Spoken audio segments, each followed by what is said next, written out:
Hello Year 12 Single Mathematicians.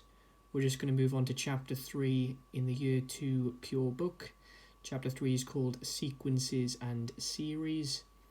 The first two subsections is something you would have seen before at IGCSE.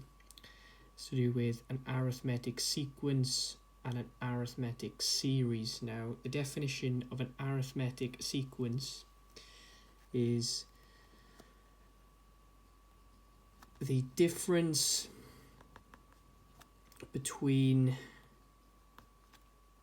consecutive terms is constant. Now what that means is, as you write out the sequence, the next term in the sequence is always either adding by the same amount or subtracting by the same amount to get the next number in the sequence. So every single times table is an example of an arithmetic sequence, and that's pretty much it. Now an arithmetic series is the sum of the terms of an arithmetic sequence.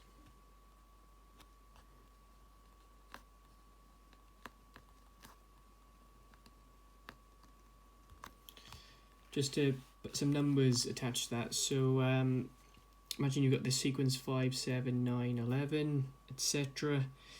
If you took the difference between consecutive terms, so the difference between 5 and 7 is 2, difference between 7 and 9 is 2, difference between 9 and 11 is 2, and so on, that difference is exactly the same, so that would be an arithmetic sequence. And then if I took those terms and I added them up, that would be called an arithmetic series. Now, there's a few formulae which you would have seen before, but I'm going to remind you of them.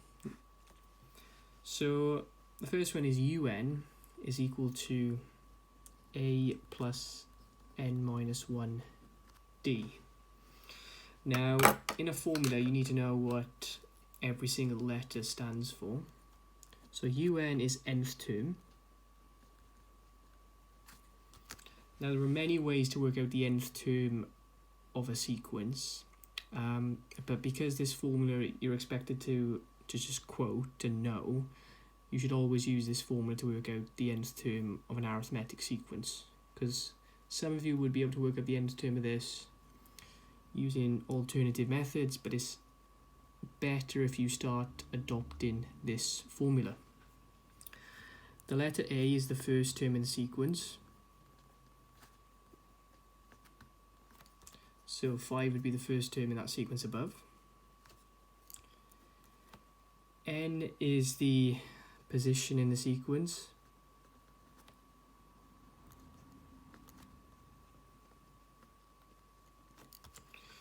so it could be the third term, the fourth term, the fifth term, etc. And D is the common difference. So that's what the sequence is increasing by or decreasing by. It could be a positive number, it could be a negative number. For the sequence above, it would be a positive 2. Sn is equal to n over 2 2a plus n minus 1d, or n over 2 a plus l. Now again, in a formula you need to know everything. This formula was given to you at IGCSE and it will be given to you at A level as well, so it's not one you have to know off by heart, but you need to know what the letters actually mean. So Sn is the sum of n terms. Again, the letter N is, I guess, how many terms.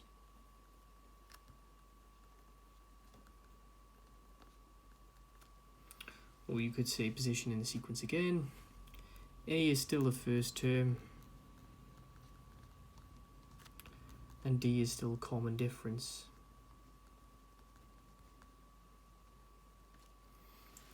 So there'll be multiple sequences that we do in this particular chapter of the book.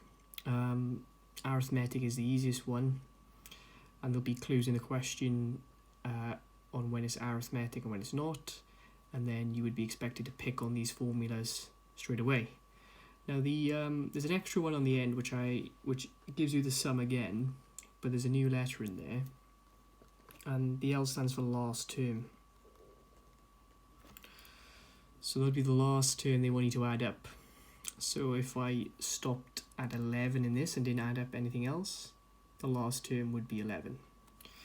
So you use very infrequently, probably 99 times out of 100 you use this one, but every now and again there's a question where that second formula is more useful.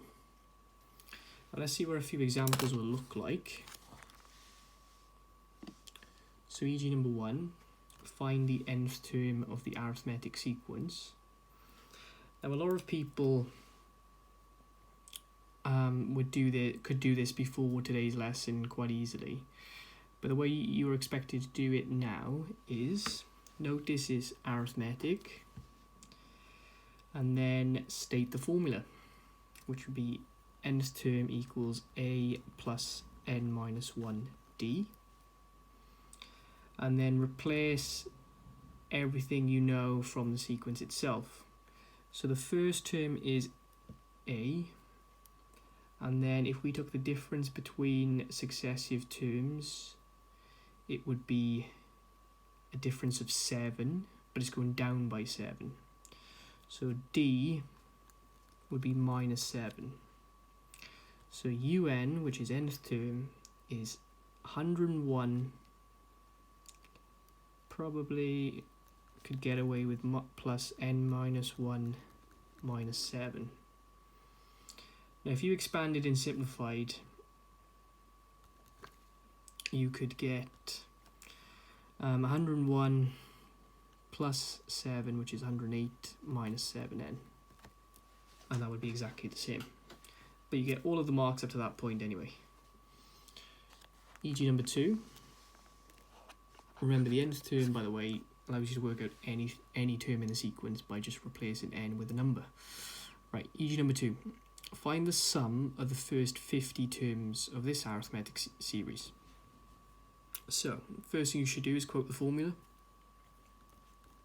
I don't know the final term in this series, so I'm going to use the first formula, which was Sn equals n over 2, 2a plus n minus 1d.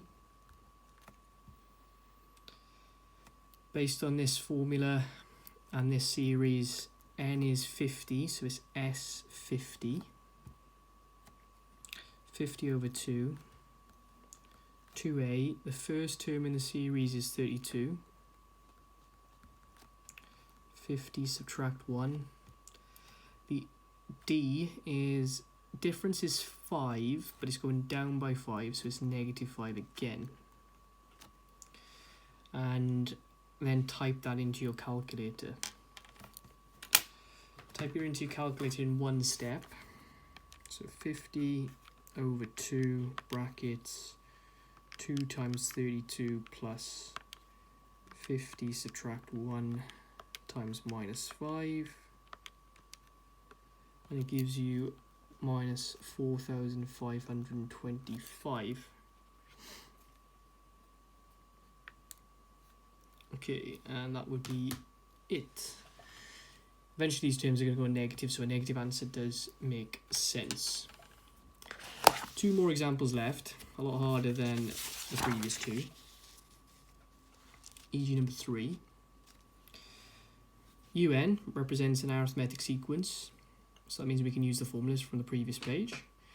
Given that u3 equals 5, that would mean third term is 5, and u8 is equal to 20, so the 8th term is 20. Find the nth term of the sequence in the form un equals an plus b, where a and b are constants we're going to find out. So, u3 equals 5. So remember, un equals a plus n minus 1 d. u3 would be a plus 3 minus 1 d. And that needs to be equal to 5. And the shortest way I can write that is a plus 2d. Or about u8. That would be a plus 8 minus 1d. Now that needs to be equal to 20. And the shortest way you could write the other side is a plus 7d. Now we've got two equations with two unknowns, and you're expected to solve them simultaneously. So call that equation 1, call that equation 2, and do 2 take away 1. And you get 15 equals 5d, which gives you d is equal to 3. And if you replaced d with 3, you would get a is equal to 5, take away 2 3's, which is negative 1. So now we can work out the nth term, because the first term in the sequence is minus 1, and the common difference is 3. Those are the only two things you need to know to generate the nth term. So un is equal to a, which is minus 1, plus n minus 1, 3. And that would be a formula for the nth term. But they want a specific formula.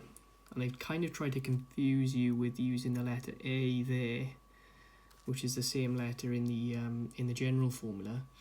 But you just ignore it. Expand everything and simplify. You should get 3n subtract 4 by the looks of it, and that would be the formula in the form that they want it to be. One final example. Okay, find the least number of terms required for the sum 4 plus 9 plus 14 plus 19 plus so on to exceed 2000. In other words, imagine if you just had your calculator out and you weren't using any maths at all, just literally number pressing on your calculator and just kept doing this until you got a number over 2000. How many terms would it take for you to first exceed 2000? That's what you're effectively trying to work out. Now, you can rewrite this entire question just in mathematical symbols by doing this.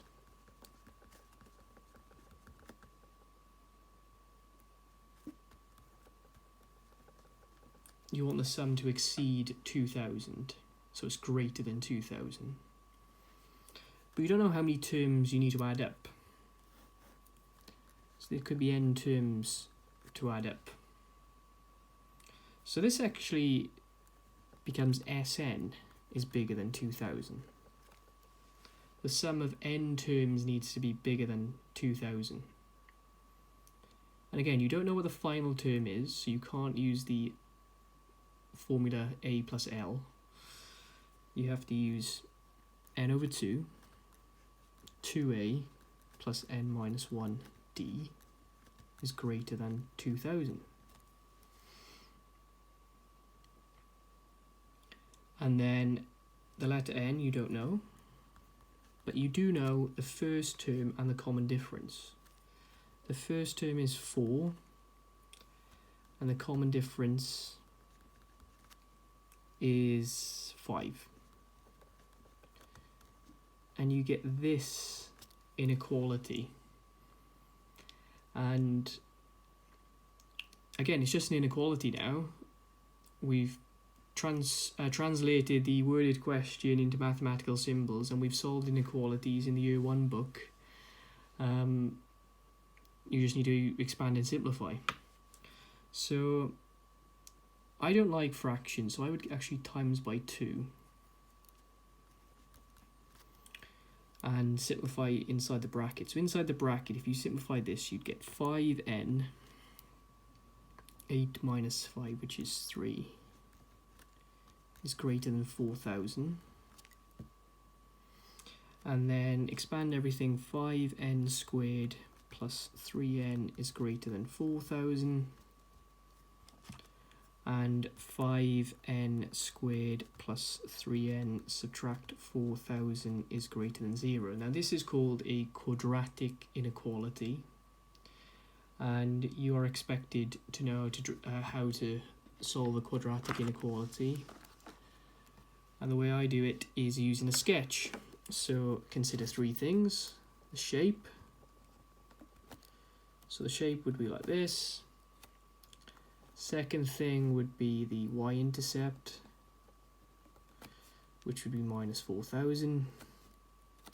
And the third thing, the hardest thing to work out, is the x-intercept.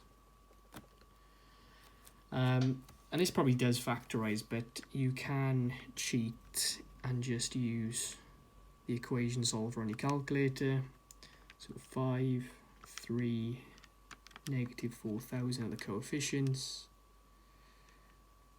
Actually, it's not. Okay. So we've got 27.98 something minus 28.58 dot dot dot. If I drew this sketch, 27.98 dot dot dot negative 28.58 dot dot dot minus 4,000 and your quadratic shape. Now you want this to be greater than 0. The curve is greater than 0 there and there only. So either n is less than negative 28.58 dot dot dot, or n is greater than 27.98 dot dot dot. Now, in the context of this question, n represents the number of terms. The number of terms can't be negative, and also it has to be a whole number. So what is the first whole number which satisfies this? It would be n is equal to 28. And that would be it. And the questions I would like you to try are from two exercises. So find chapter 3 in the textbook, which is on, or starts, first exercise, exercise 3A, starts on page 61.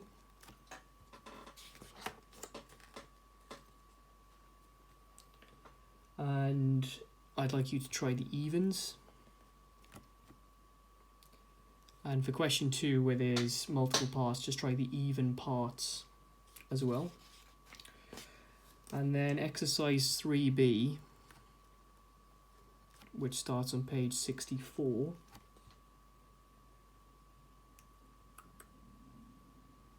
If you try the evens for this one as well, but you might have to avoid question 8 for now. Not question 8. I haven't done. There's a few other things in these first two sub-chapters where question 8 will be a little bit too difficult maybe without those hints. So not question 8 for now. And that's it.